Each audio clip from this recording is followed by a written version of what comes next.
Hi, beautiful. It's TK, your spiritual teacher, about on how to find happiness in the midst of chaos. And we're doing this series on who am I, the essential question to finding happiness.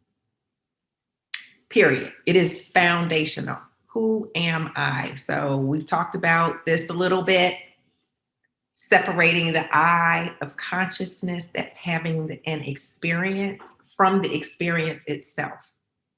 Because we've experienced ourselves at 1 year old, 5 year old, 10, 20, 30, whatever age, through days, we've experienced vacations, we've experienced children, childbirth, we've experienced even being born, whether we remember it or not.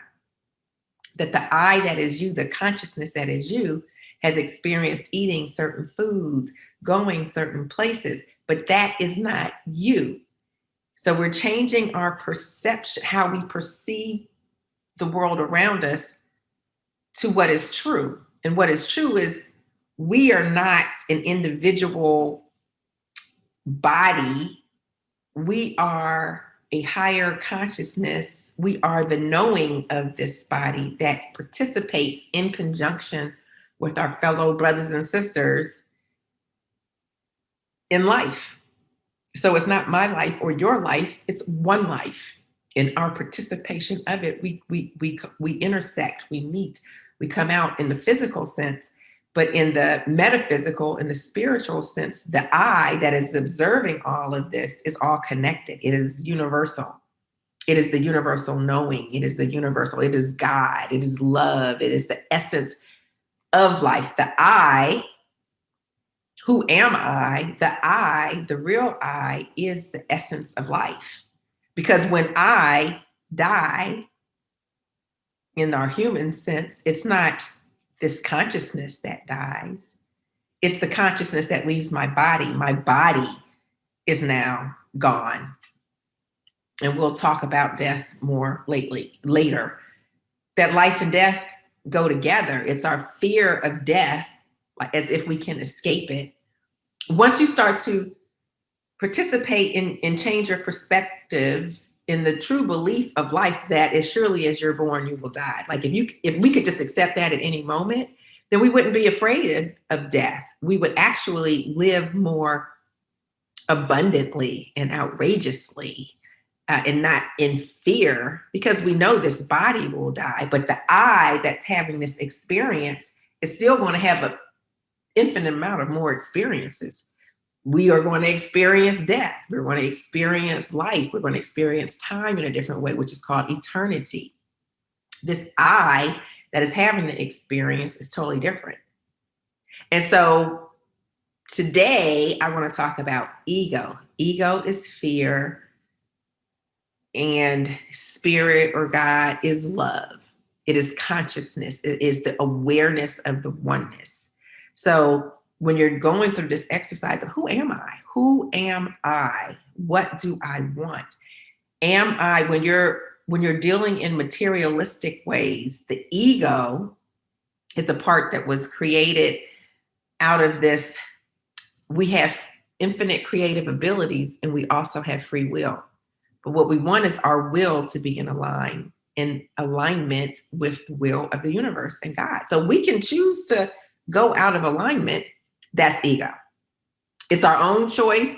It's not in the spirit of love and God. It's when we veer off, and it is materialistic. It is like my example, my words are, it's like crabs in a barrel, where we want to just get to the top by ourselves on the backs of others.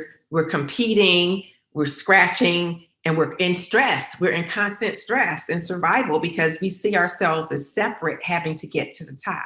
That's ego. And we do it in so many. And when you're being material, like I need to have this much of that, or or you're feeling down because you don't have something that matter, that's ego. Ego is always wanting to get all of your attention. It wants you to, because it's tricking you into feeling better about yourself, but it's only temporary. So you do feel better temporarily. You get the next promotion, you feel good. And then you want the next promotion, so it doesn't last. You get a raise and it wasn't big enough. And so it's only temporary.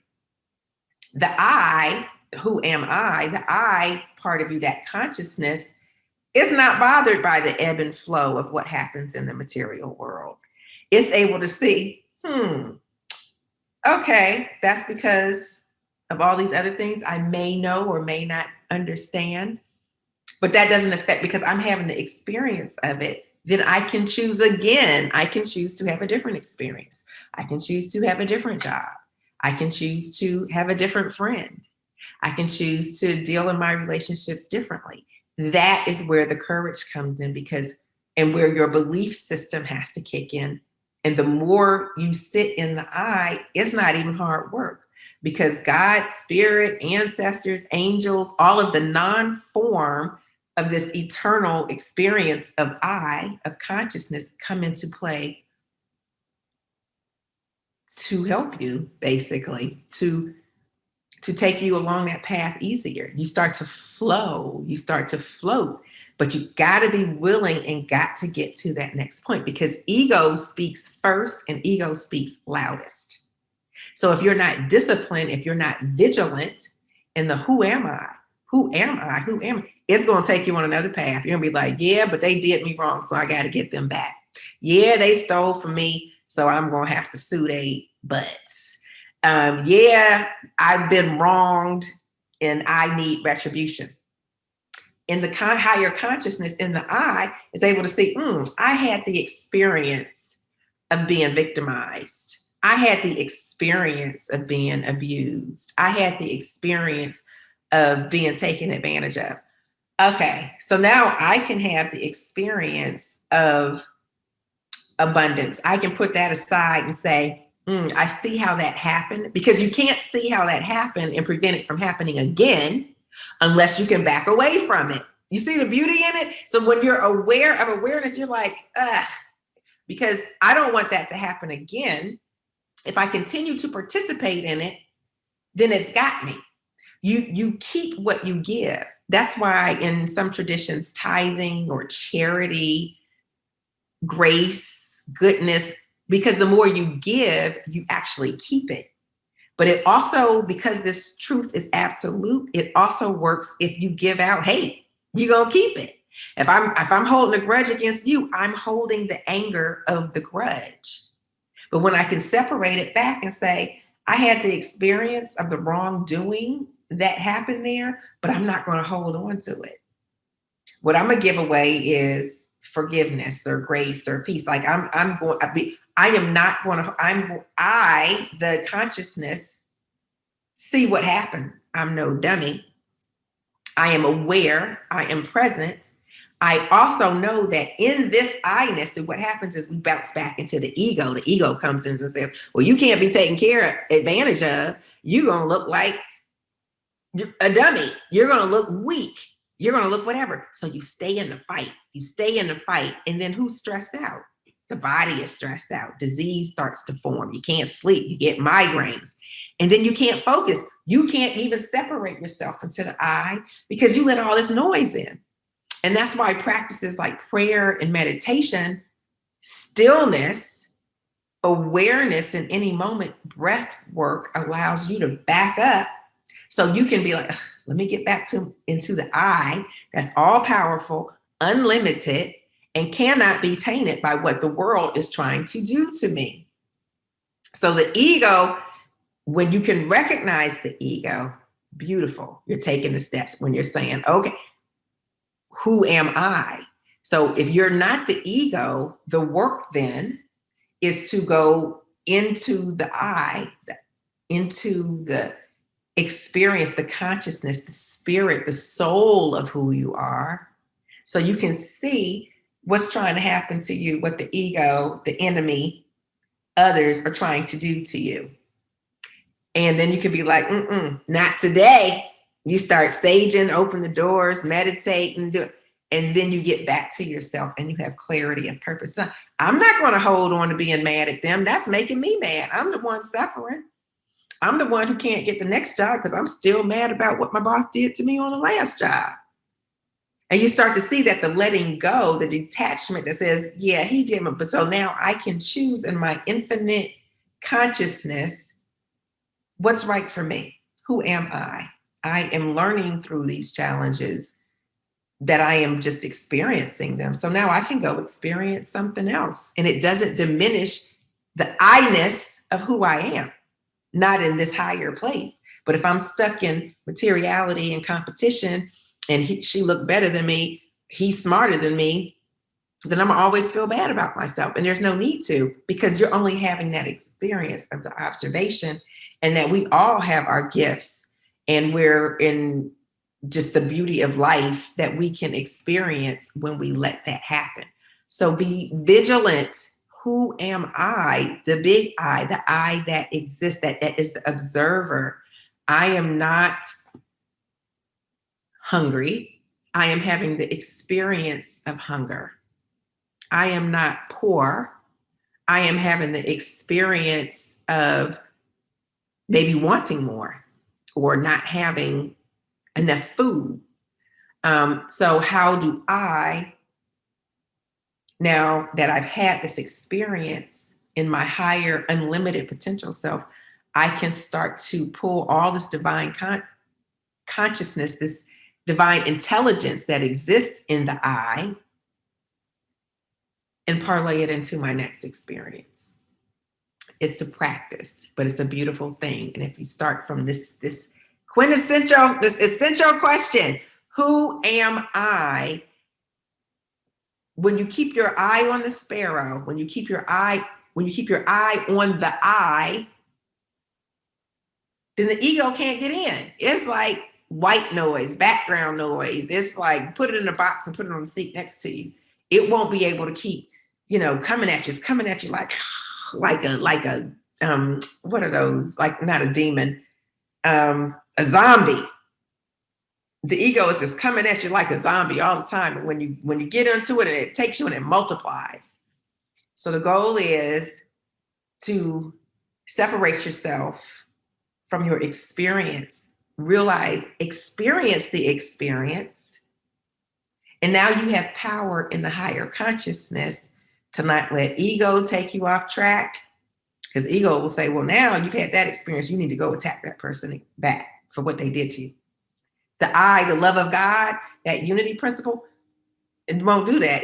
Because when your eye is on here, it can't even bother you, because you're going to keep progressing. What that does is cause resistance to where you want to go. It takes your eye off the ball. It takes you onto a detour. And so that's the human condition. We make that mistake. We fall. It's like dumb. We fall into that trap way too often.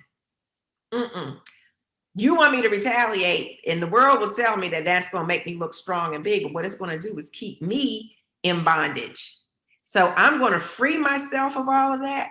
And guess what? Now it's going to rain. It's going to rain goodness and greatness, because I am participating in the higher consciousness, which is unlimited possibilities. You just think I'm Tanya, your employee, that you can do what you want to with. You got me mistaken.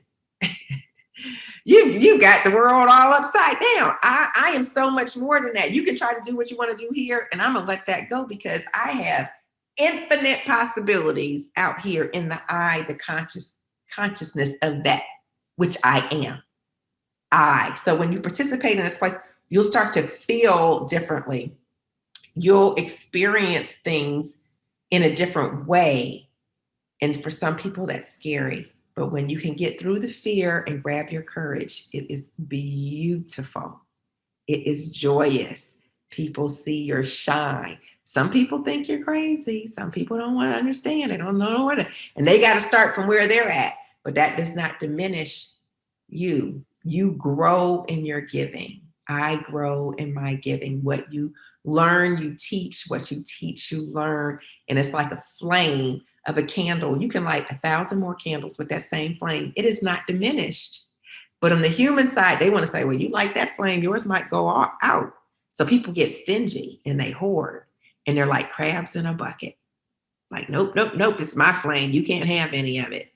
The way of the I, of the connected, this consciousness, you're experiencing this, is that the better your experiences are, you can have more experiences that are joyous, because you're always in the light. You're always sort of say, oh, I want to go do that. I want to be abundant. Let me give this away so I can get more of it, because you understand how the world works. Oh, let me go shine my light so the light will shine on me. Mm, that's how this is going. So who am I? Who am I? Keep your eye on the sparrow. Um, Put that ego, be aware of it. That's the first step. And when you're aware of it, then you can say, let me get to my higher consciousness self. And then that's the beginning of you manifesting that which you desire. It takes a change, it takes courage, and it takes knowledge and awareness. And now you're there. So remember to subscribe and come on to our patreon.com/remarkable wellness. Who am I? Love and light.